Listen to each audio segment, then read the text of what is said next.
Swanson here. I'm making a response video to Chariot. Basically, he's a transgender YouTuber who goes by the name Blue Eyes White Dick Girl on Twitter.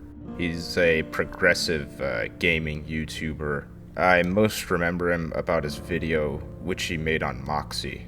Moxie's a Borderlands character and is a character that Chariot has a huge crush on. Basically, the whole video was Chariot wrestling with two ideas. One, the idea that attractive women being depicted in fiction is bad, and two, her own crush on Moxie. I was going to make a response video against it, but decided otherwise. It was too boring of a topic of conversation. I didn't like it because of the sheer amount of assertions in it. The assertion that the male gaze is somehow dirty and denigrating, but that the female gaze is uplifting, and we need to separate it from the male gaze. Chariot makes these points without any self-awareness of his own possible hypocrisy, that perhaps cis men don't want to be persecuted for their biological and spiritual desires. But you get the idea. Chariot is one of these librarian leftist types who uses the field of academia to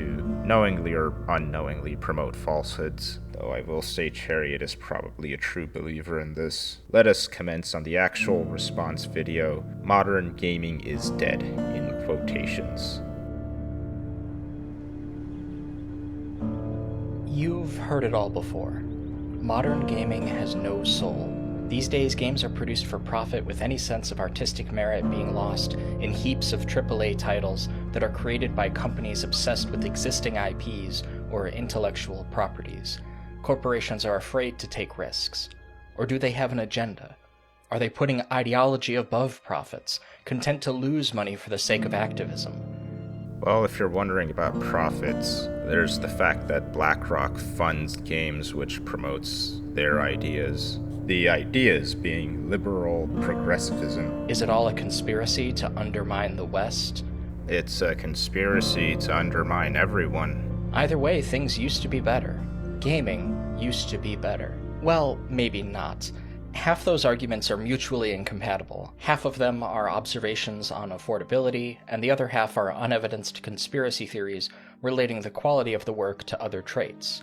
Are these arguments wrong, though? Games in the past were objectively better. Video games used to have way more pop culture relevance. Take the stories of video games, for example. People would talk way more about the themes of video game stories in older games than they would nowadays. There was way less anxiety about video games coming out unfinished. Several major gaming studios have just lost their reputations now. Graphics in video games have pretty much plateaued, but somehow their performances are getting worse and worse. And all this is capped off with video games becoming more and more expensive. Take facial animations being worse, take not being able to swim in Starfield. You're going to have to defend all that if you're going to defend the modern gaming industry. When these beliefs unite, when the impulse to conspiratorially blame the left and minorities unites with real economic problems, bad things follow. Degeneracy is a dangerous word for that very reason. It signifies equally a sense of a culture in decline as well as a behavior. Game companies and the left are to blame. Game companies spent time and resources ensuring their games have the left's degenerative values. Game companies did this because the left pressured them into it. And this was all done for the sake of alleged minorities. One could say our video games or even our society at large has degenerated because of the left. But suggesting this is scary, bad things follow according to Chariot. I know what this is. Chariot is trying to invoke imagery of the Nazi Party. So, I'm non-binary. If you don't want this in your video game, according to Chariot, you are a genocidal bigot. The implication is that people are doing things that undermine our culture. The broadest sense of cultural decline is a bit easier to argue, where the need to convince the public is concerned. The watchword of pathologically negative discourse around the arts, especially digital media, is slop. We're all slop consumers living in a slop culture, eating our slop food and watching our slop movies. Are we reading slop books? Are we driving slop cars? Have we given ourselves over to slop production and slop living? Every single time you criticize an objectively bad piece of media for being bad, you'll get some leftists rushing to its defense. Except this time, the thing being defended is the entire hollowness of modern living. Well, maybe not. I remember a time when I was excited for new releases, for a ton of games with exciting new experiences or new opportunities to re-experience old works in new ways. That time was earlier this year in 2025, and last year in 2024, and 2 years before that in 2022.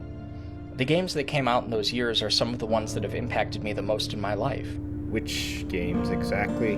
You're going to have to be more specific. Either way, of course, you would love the modern gaming environment. You are the person it was made for. Every bit as much as some of the releases from 2011 or 2014 that held so much joy for me then as now. Alternatively, I didn't really experience a lot of new games in 2023, and I didn't really do so in 2013 either.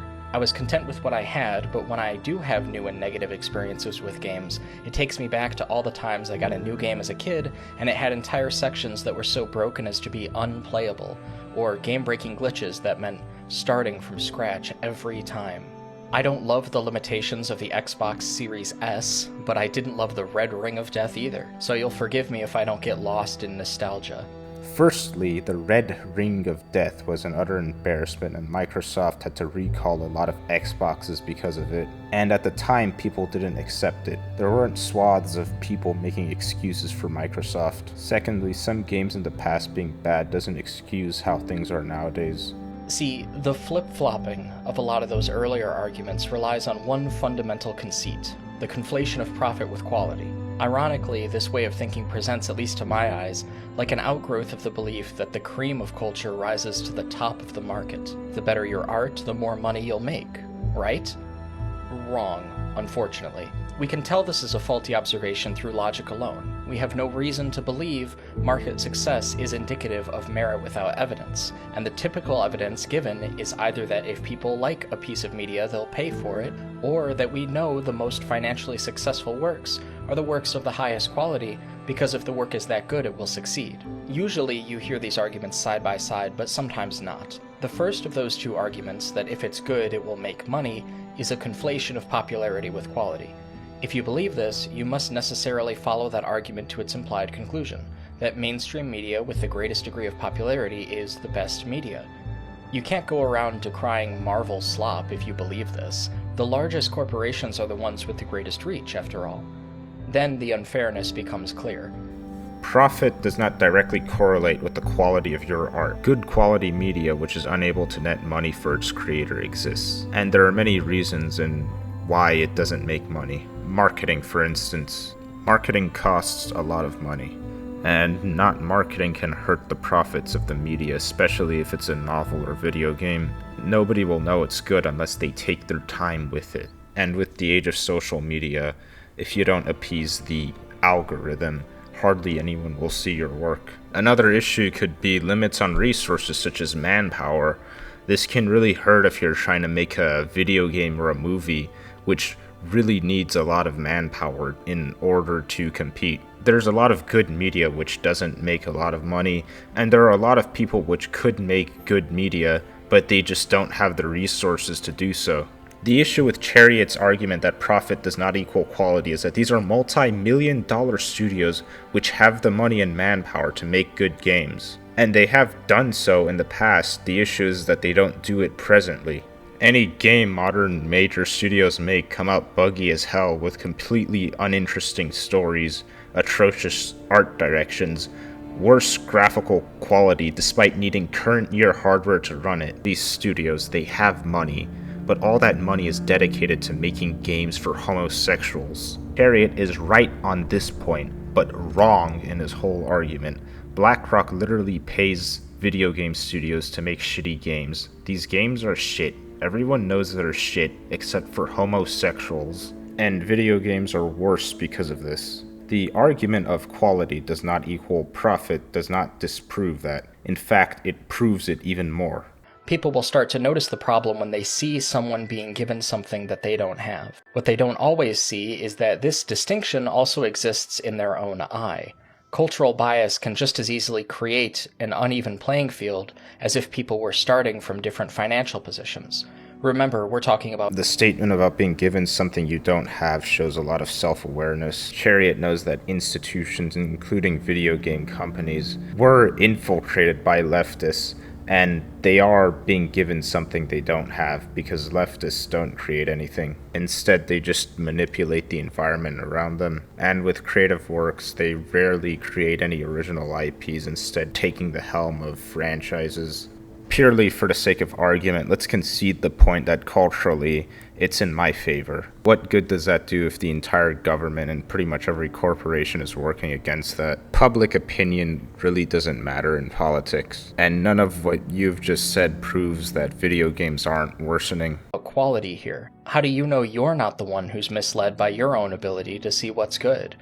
It's not as romantic as believing you're a rare truth teller going against the grain, but it's still possible. You're going to have to specify what truth we could be misled from. The second of these arguments, that the best works are the most financially successful because the works of the highest quality will succeed, is a tautology. It's a case of circular reasoning.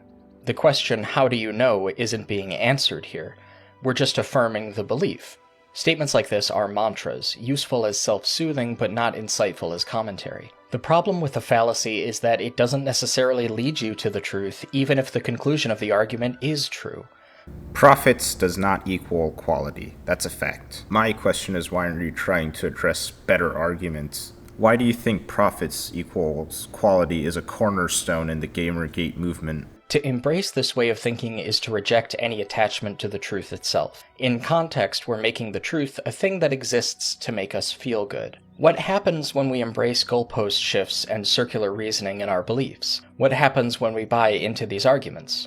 We're seeing the post-truth reality. The observation that truth is a social relation is a descriptive one. Far from being a relativistic view of what is and isn't true, it's an observation that people will exhibit behavior that is inconsistent with the idea of an absolute reality. This video's central thesis is profit does not equal quality.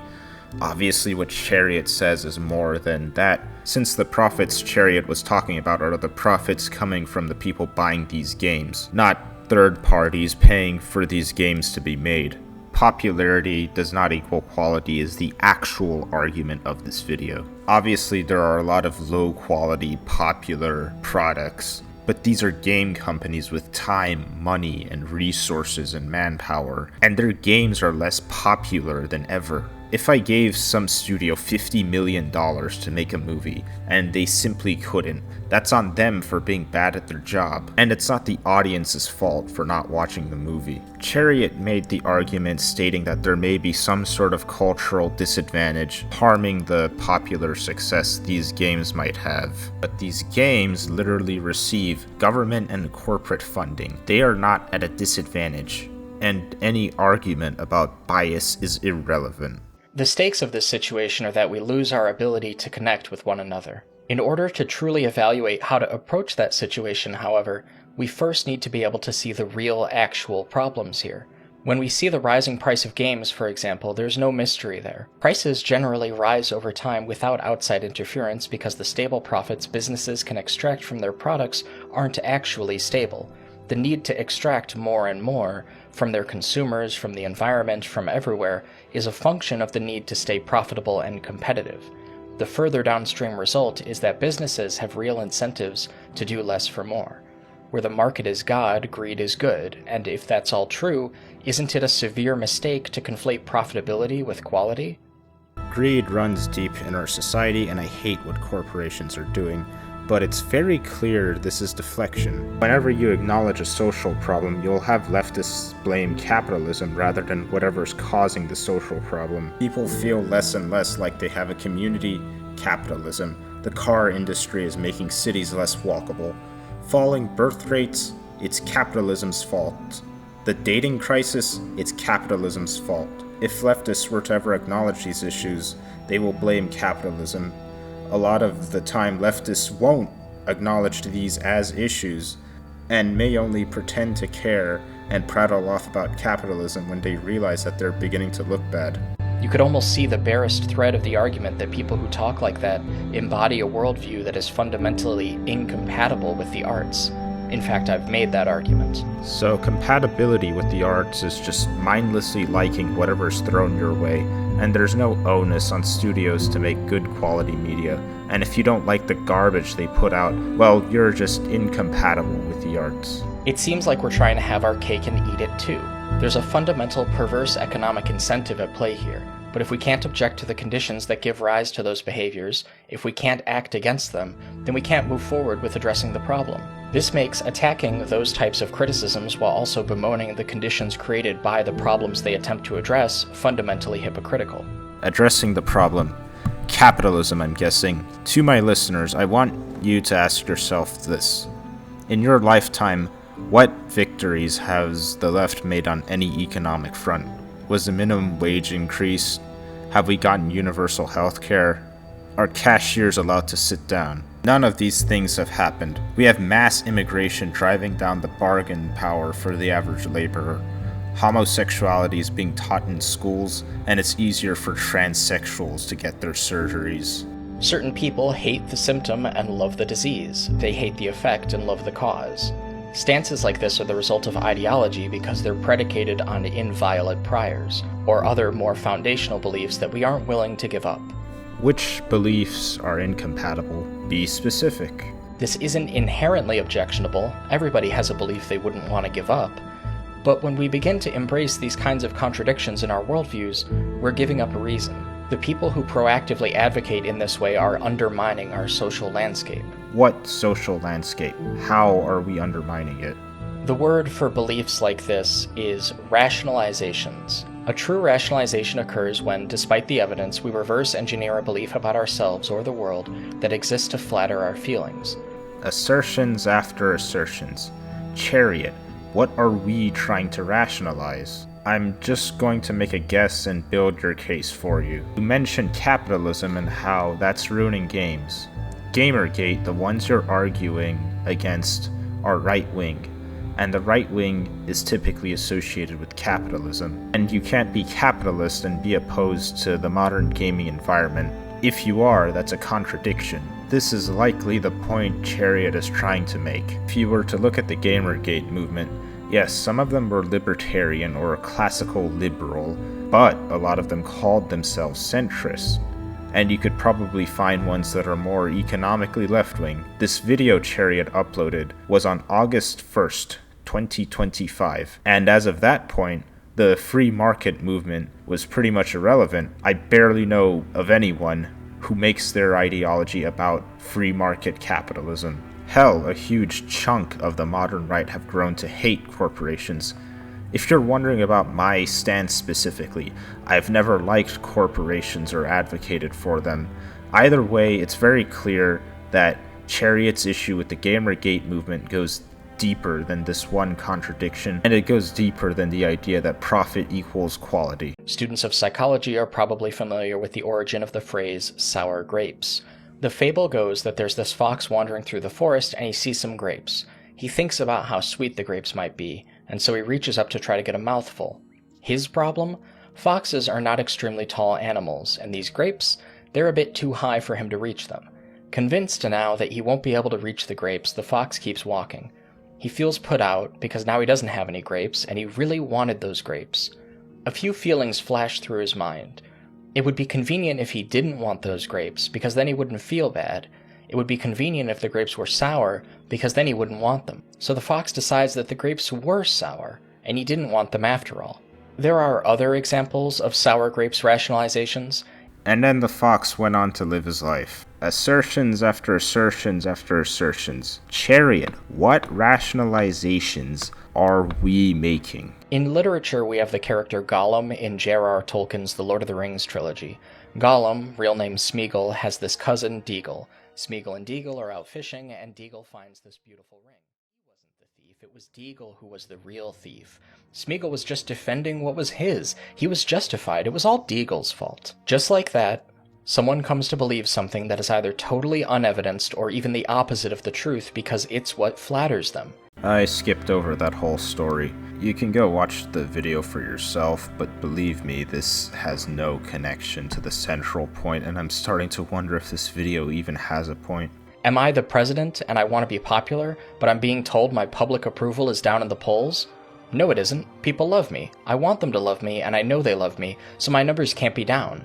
Did I hurt your feelings? Well, that's your fault for being so sensitive. If you're oversensitive, then my actions weren't the problem, which is pretty convenient for me, since it means I don't require any further self-reflection.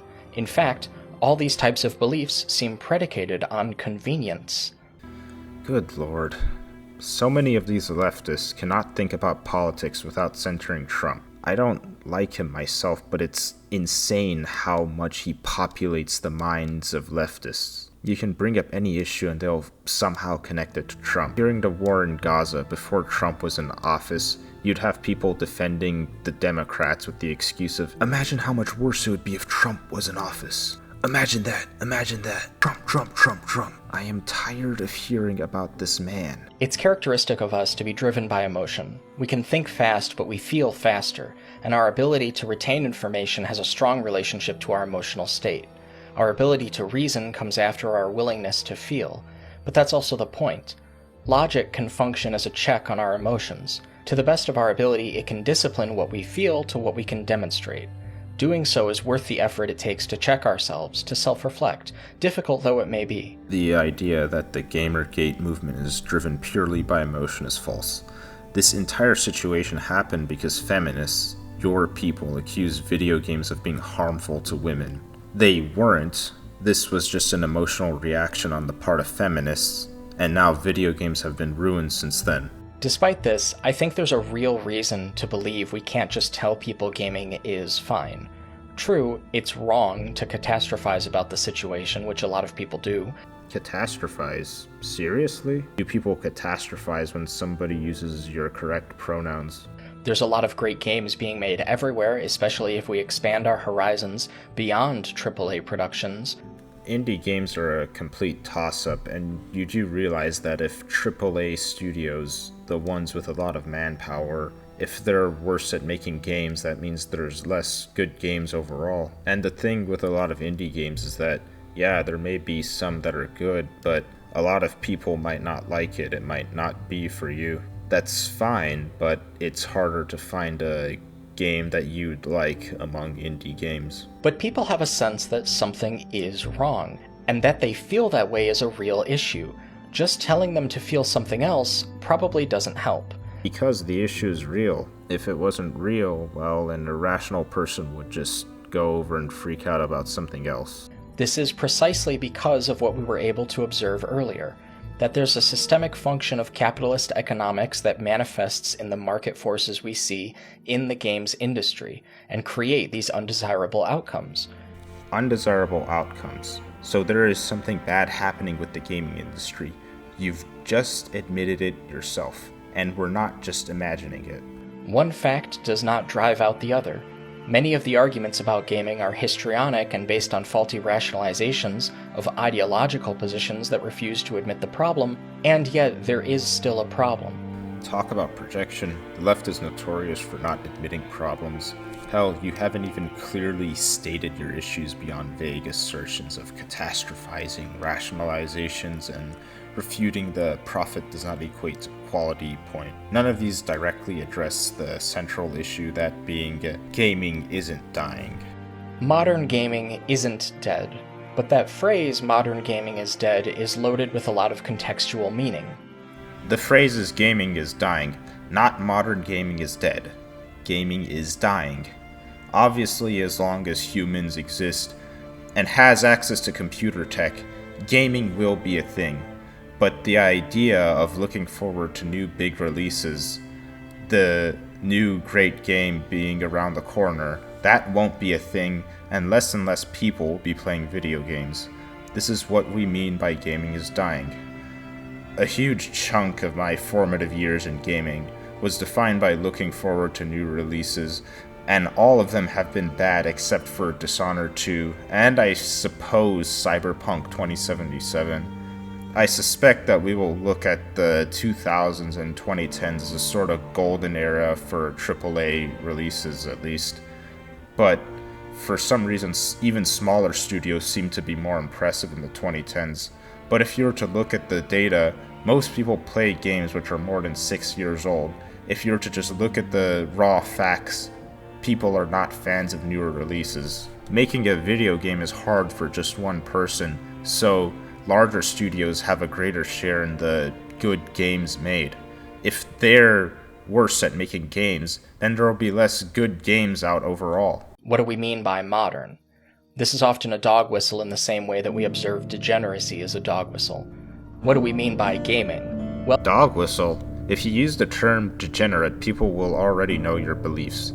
Yes, that includes people who don't share them, hence defeating the point of being a dog whistle. And as for modern, well, how else would we use a term for the present state of things? We could use newer, but that would just be the same word. It wouldn't change anything. Well, Dr. Peterson, we certainly can't possibly be applying that term in this context to indie gaming.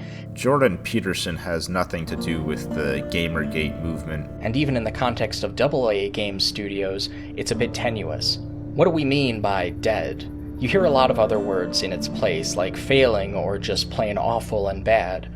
Sometimes you hear in decline as well, which plays into the ideas we discussed earlier.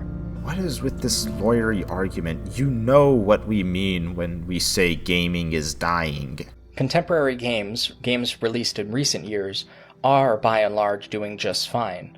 Profit-wise or quality-wise? You said yourself that there are market forces, and these market forces demand corporations to do less for more. But are we?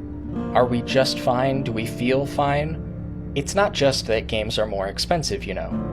You have to measure that cost in the context of your other expenses. How is rent these days? How are your wages? The reason why we're so insulted by the price hike in video games is because video games have gotten worse. Yes, if video games were good and they started charging a bit more, $70, $80, I'd be fine with it. Just wait for a sale or something, or maybe get it on some alternative website. I've done it before. Piracy is also an option, but these games, I don't even want to play them in the first place, and now they're suddenly charging $80. And to make things even worse, a lot of these games have microtransactions as well, despite being a full-priced game. Do you enjoy paying tariffs or having your government benefits cut to create tax breaks for an ultra-wealthy class of nigh aristocratic super-billionaires?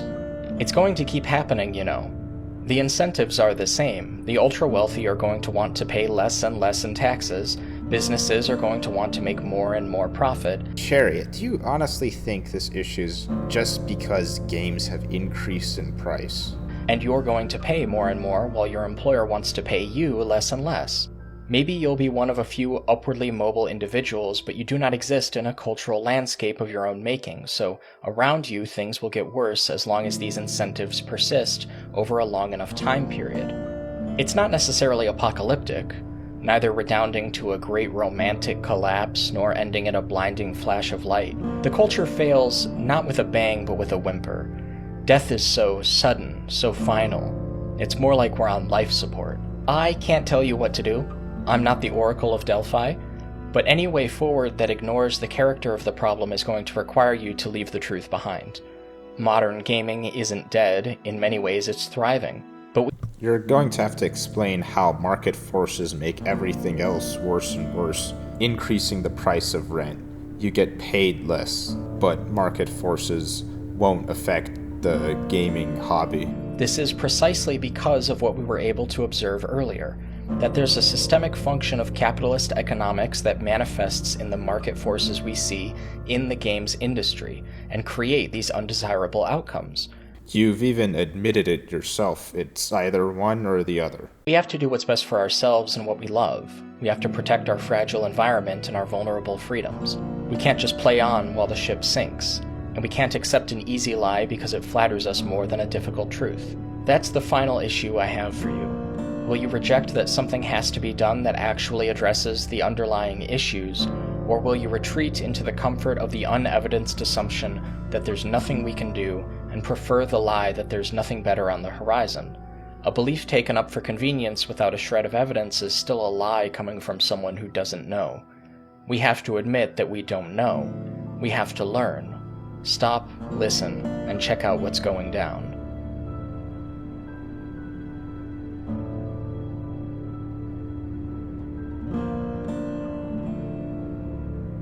This video was barely an argument. Chariot insinuates gaming had the same amount of problems as it's always had, and that we're just catastrophizing, but at the same time, there are issues, and pretending otherwise isn't a good idea. And this isn't just about sparing our feelings either. Chariot talks about corporations wanting to get more for doing less, and how that applies to gaming as well. Yes, BlackRock money is a motivator, but in colleges there's a huge bias towards progressivism, and even with that, game devs and office workers in general are sat down and given PowerPoint presentations proselytizing liberalism. Example, if we're hiring somebody and the person looks like us, we might be more lenient towards them. But if the person looks a little different, we might be a little bit more strict with the requirements for the position, and we might not hire them for that. And I can't remember if it was this specific course or if it was another course. I recall one of them that I had to watch, which was about the platinum rule. Now, we know the golden rule. The golden rule is to treat others how we want to be treated. And I believe in that rule. Treat people with respect to a degree. Now, the platinum rule, on the other hand, is treat people how they want to be treated. So in this video, we were taught that we're supposed to introduce ourselves with our pronouns and then ask the person, hey, what do you want to be called? What are your preferred pronouns? How do you want to be treated? These videos are very frustrating to watch because it is social reprogramming. It is teaching us to act in a different way that is not the norm in our culture or any culture. Aside from having these LinkedIn learning courses, we also had these Zoom webinars with the DEIB department. One of these webinars was very lazy. They pulled up this video from YouTube and started playing it. 5 tips on being a better ally. Corporate culture is woke culture. Money and resources go into staffing consultants, HR, managers, all of this to ensure game devs toe the party line, and that is compounded with diverse hiring practices that these places have, where they straight up hire worse applicants because they tick diversity checkboxes. All of this creates a situation where the only passion isn't in the passion for game development, it's the passion for liberal progressivism, an awful ideology which promotes a completely alien moral system, where instead of promoting things like honor, loyalty, caring for one another, it promotes degeneracy, weakness, and lies. Chariot talks about how we want 2 contradictory things, but for some reason fails to list a contradiction. Progressives like Chariot want contradictory things as well. They want society to degenerate. Beauty in art doesn't matter. The sanctity of marriage doesn't matter. The respect and loyalty you owe your family and friends doesn't matter. Sexual temperance doesn't matter. Naturally, this would start affecting economics. Landlords raise rent more and more. Workers are paid less and less. Nobody has loyalty to anything anymore. The point I'm trying to make is that the left doesn't understand how the spiritual health of society can affect economics, and how they want a spiritually unhealthy society without anything getting worse materially. I mentioned earlier, the left only brings up economic issues when it's convenient, but I think Chariot is somewhat concerned with it, but his concern only reminds me of the left's attitude towards art. They accuse the right of being incompatible with the arts, but for decades upon decades, they destroyed any standard of art, promoting ugliness and senselessness. They took every step to destroy the field of fine arts, to the point where when someone thinks of art, they either think of crappy modern art or fan art. I don't think there's anything inherently wrong with fan art, and there's still good art being made, but it's undeniable that the left pretty much ruined the field, especially if you were to look at classical art. The only thing they hold sacred about the arts is that it can't be made by a machine. I agree with this, I'm against AI imaging, but they freak out without any hint of self-awareness of what they did previously to art. going back to the subject of the economy, this was something I already mentioned before, but the left wing pretty much fulfilled zero of their promises with the economy. We don't have universal health care, and the minimum wage isn't higher, and there are no laws against understaffing. They've had victory after victory, but did nothing for regular people. Left-wing, woke, whatever, is fundamentally a caste system, and whoever they see as the most oppressed is at the top. I know people are talking about how woke is dead because Trump won in 2024. Wrong. Woke is just taking a step back, for many reasons.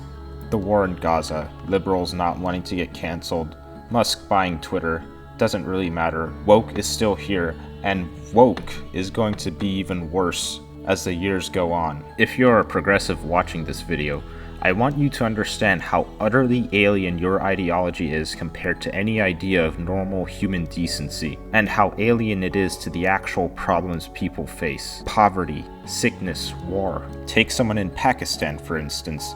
They're not worried about pronouns or whether a man can become a woman. He or she doesn't want to be lectured about it. You guys have got a foothold, initially based off of people's apathy, but now we've seen for certain what your ideology entails, and that we can't coexist with evil. Can't let evil get a foothold in anything, whether that's gaming, the economy, the law, the arts. Gaming is dying. Anyways, that's all I have to say. Swanson signing off.